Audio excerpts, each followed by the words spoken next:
Assalamualaikum warahmatullahi wabarakatuh dan selamat sejahtera. Kembali lagi bersama saya Syazwani, wartawan TVPSS SKP Global Studio, dan kini kita berada di podcast didik TVPSS SKP Global Studio. Dan hari ini tetamu istimewa kita ialah Cikgu Noresha binti Mak Samad. Cikgu boleh perkenalkan diri? Bismillahirrahmanirrahim. Assalamualaikum dan selamat sejahtera. Cikgu bernama Noresha binti Mak Samad. Pengalaman mengajar hampir 27 tahun lah. Mula datang posting sekolah pertama ialah SMK Palo pada tahun 1999. Itu pada bulan 8, 5 hari bulan 8. Itu posting yang pertama sehinggalah 2012 cikgu ada arahan penempatan. Cikgu dilantik sebagai Kepala Mata Pelajaran Sains dan Matematik di SMK Seri Kota Palu, iaitu pada bulan September 2012. Yang pertama SMK Palu. Dekat situ cikgu jadi guru mata pelajaran kimia tingkatan 6, guru mata pelajaran sains tingkatan 4 dan tingkatan 5. Cikgu juga pernah mengajar subjek kimia lah, tingkatan 4 dan juga 5. Kemudian cikgu dilantik sebagai guru media di SMK Palu. Pada tahun 2012, cikgu diarahkan penempatan datang ke SMK Seri Kota Palu kerana dilantik sebagai JKMP Sains dan Matematik. Jadi bermula dari tahun 2012, iaitu SMK Seri Kota Palu adalah sekolah yang kedua cikgu. Sekolah kedua cikgu, sekolah SMK Seri Kota Palu bermula beroperasi pada 2011. Cikgu datang ke SMK Seri Kota Palu pada tahun yang kedua, yang merupakan sekolah yang kedua cikgu. Sehinggalah tahun 2025, iaitu pada bulan 3, cikgu juga diarahkan bergerak ke sekolah yang lain, arahan penempatan menjadi sebagai penolong kanan petang lah. Di SMK Seri Kota Palu, cikgu berada dalam 12 tahun 6 bulan. Okay. Cikgu dah pindah. Dan kat sekolah baru tu, apa pangkat cikgu Cikgu penolong kanan petang. Jadi cikgu beralih kepada sesi petang pula. Dan bilangan pelajar dia lebih ramai daripada bilangan pelajar Seri Kota Palu. Lebih ramai 300 lebih. Sekolah mana? Sekolah Menengah Kembasaan Perdana. Seri Perdana. Seri Perdana. Okey, jom boleh kita mulakan satu soalan. Okey. Mari. Cikgu mungkin dah lama dekat sekolah ni kan? So, apa pengalaman yang sukar untuk cikgu lupakan? Tak? Tengoklah sama ada pahit ataupun manis dengan pelajar-pelajar di SMK Seri Kota Palu ni. Pengalaman tu banyak.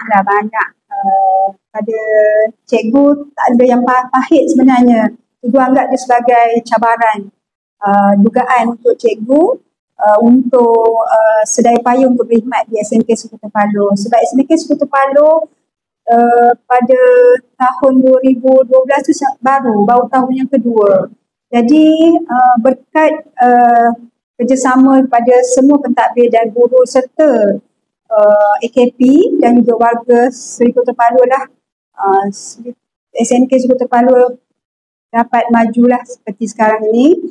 Pengalamannya ialah antaranya lah cikgu dapat membawa pelajar masa tu dapat berkolaborasi dengan UPM, iaitu program STEM. Jadi cikgu bawa satu rombongan lah, sebuah bas, kerana di kalangan pelajar di situ pada ketika itu mereka tak pernah lagi keluar daripada negeri Johor.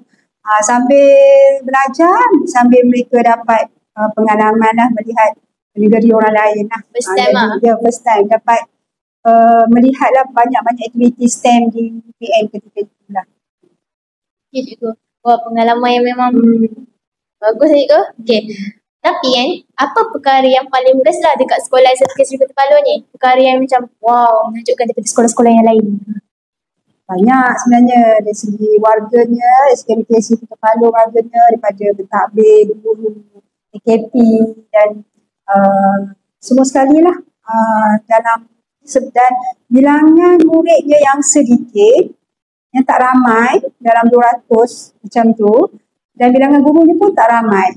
Jadi bila nak buat program tu, kawalan pelajar tu lebih mudah lah, kawalan murid tu lebih mudah. Dan sebenarnya sifat pelajar SMK Seri Kota Palu ni dia unik sikit. Dia bukan kerana bilangan dia sikit, tapi mereka ni lebih beradab, lebih hormat, walaupun guru tu tidak mengajar mereka, tapi hormat masih sama seperti guru yang mengajar di kelas mereka.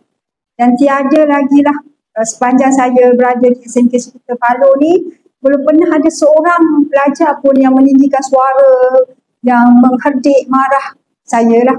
Dan saya memang amat bersyukur dan rezeki saya lah berada di SMK Seri Kota Palu. Itu pendapat cikgu, apakah yang menyebabkan cikgu digelar sebagai seorang guru yang mempunyai sifat keibuan, dan pada pandangan cikgu kenapa diorang gelar macam tu?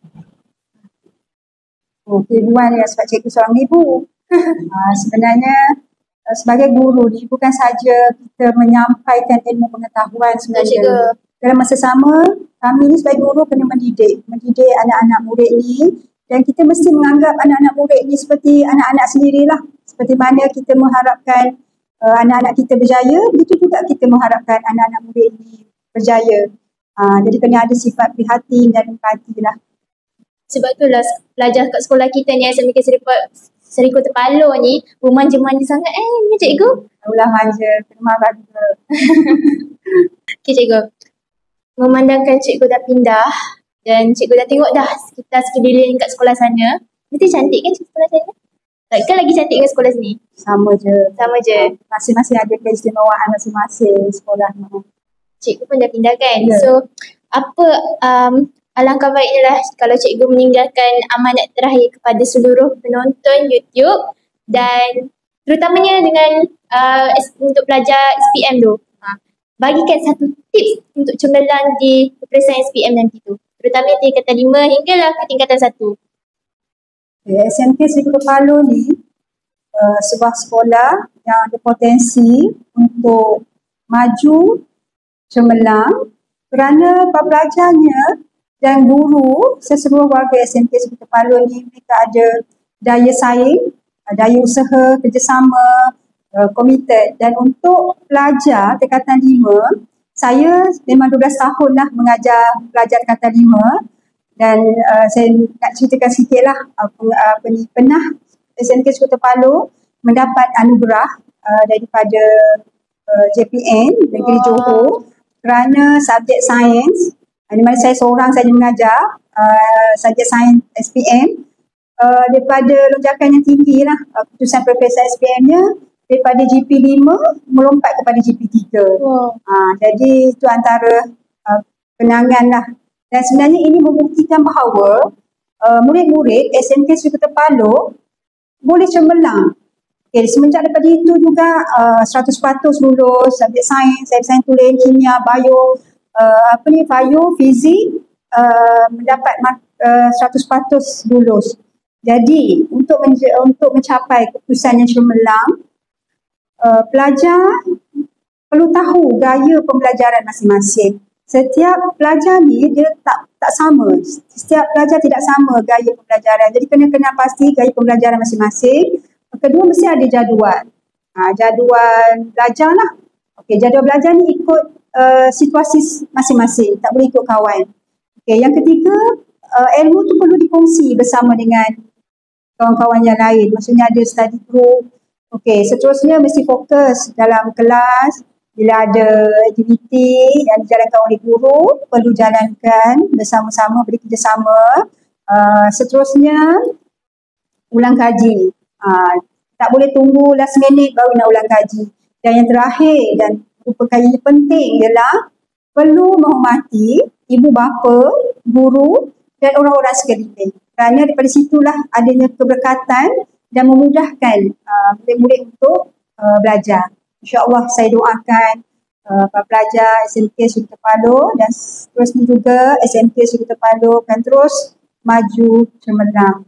Saya kata kita jadilah seperti air putih, walaupun ia tidak kelihatan mewah tapi memberi banyak manfaat kepada semua kehidupan. Sekian, terima kasih. Ini dah betul lah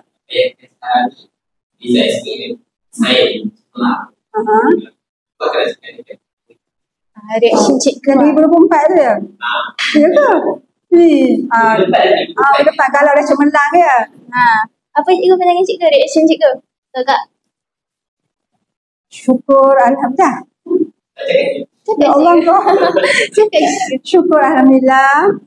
Seperti yang saya harapkan sangat agar mata pelajaran Sains SPM tahun 2024 mencapai TTR yang diharapkan. Semuanya adalah berkat usaha para pelajar sendiri yang ingin berusaha, ingin berjaya. Dan saya bersyukur kerana keputusan Sains SPM meningkat daripada tahun sebelumnya. Dan syukur Alhamdulillah. Terima kasih. Tutup buku yang lama dan buku yang baru. Dan saya mengucapkan terima kasih banyak-banyak kepada Cikgu Nur Aisyah sebab ada masanya untuk kami TVPSS dan untuk menyampaikan kata-kata cikgu kepada YouTube penonton semua tu. Okay. Dan terima kasihlah banyak-banyak cikgu. Terima kasih juga untuk TVPSS kerana menjemput saya. Semoga cikgu maju jaya di sekolah yang baru lah, yang lebih baik daripada kami. Sekian, terima kasih.